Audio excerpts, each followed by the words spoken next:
Cédric Lapige, bonjour. Bonjour. Ravi de vous recevoir dans les rencontres de la Ruche Média. Vraiment ravi. Alors là, pour le coup, je vais être assez détendue pour cet entretien parce que je suis vraiment plus qu'heureuse de vous recevoir pour cette série de 6 épisodes qui s'appelle 10%, qui a démarré le 14 octobre et qui a fait une audience hallucinante. On va dire 5,2 millions, 20% de part de marché. Donc c'est assez gigantesque.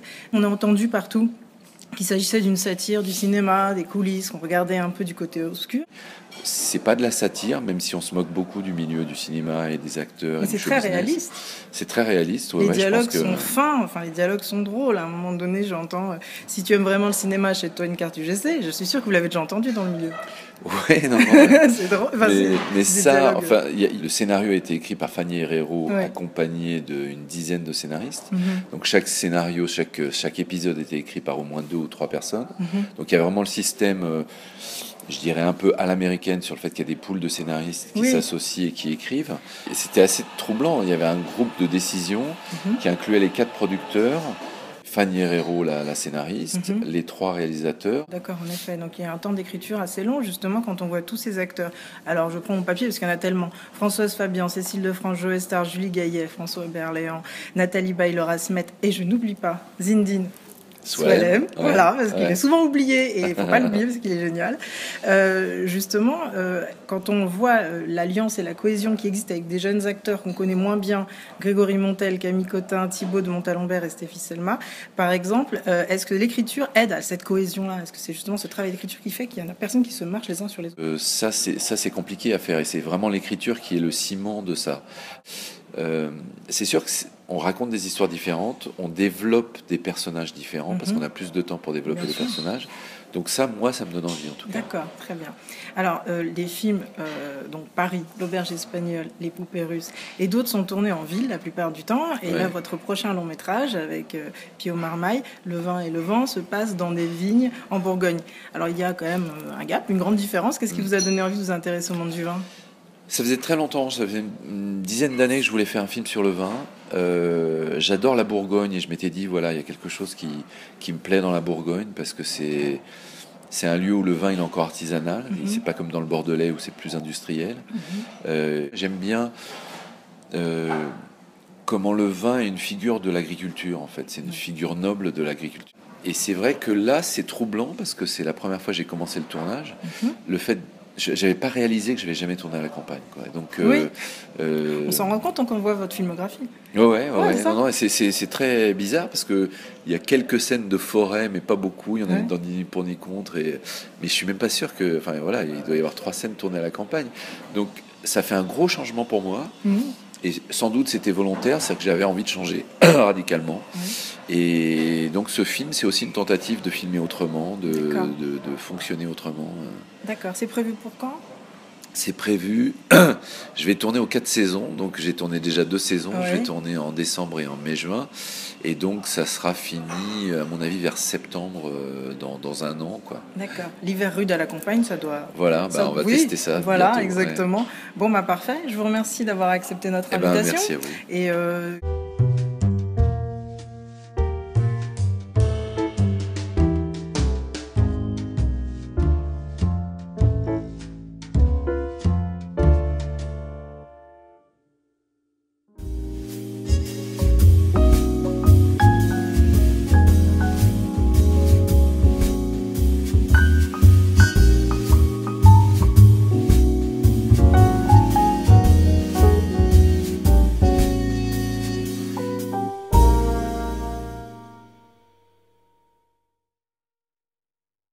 bonjour Thomas Guénoulet. Bonjour. Bonjour, enchanté. Très heureux.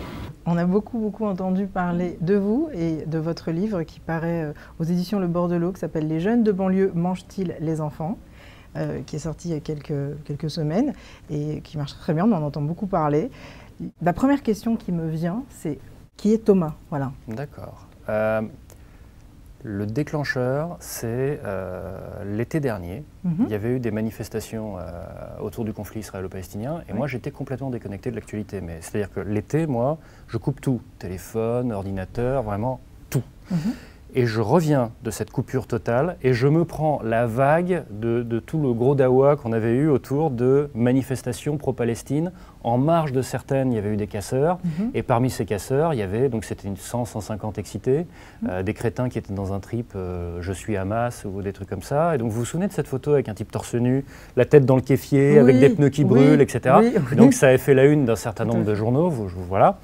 Et autour de ça, vous aviez des éditorialistes, des intellectuels, des journalistes, toujours les mêmes, hein, ils sont une vingtaine à tout casser dans tout le pays, mais ils tournent en boucle, et qui étaient en train de vous faire, comme d'habitude, djihad des banlieues, islam des banlieues, les prêches dans les caves, ils partent faire le djihad. Classique. Voilà, et en me prenant tout ça d'un coup, en réalité, j'ai eu un ressenti physique de nausée.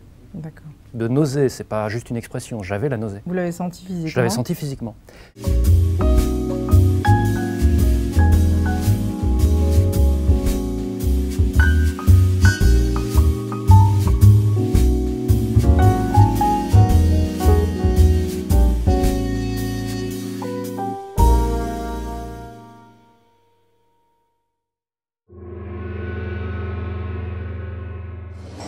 Bonjour François Burpert. Bonjour. Enchanté.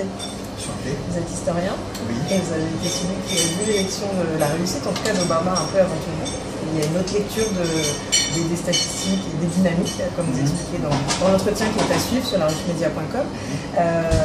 Vous êtes l'auteur avec François, avec Farid.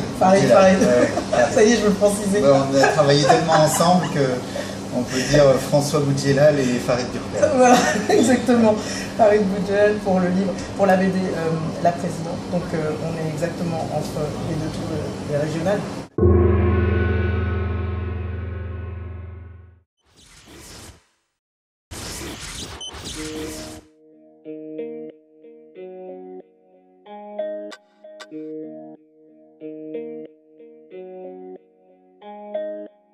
Bienvenue dans Coulisses, la nouvelle émission de la Ruche Média TV. Nous vous proposons aujourd'hui Xavier Duringer pour la sortie de son livre Sfumato, une rencontre privilégiée.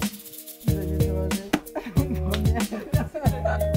Le cœur du roman est une rencontre. On parle très bien de Paris, on y parle très bien aussi du théâtre, des acteurs, mais il y a ces deux personnages un peu paumés, mais incroyablement séduisants, qui sont Raphaël et Simon.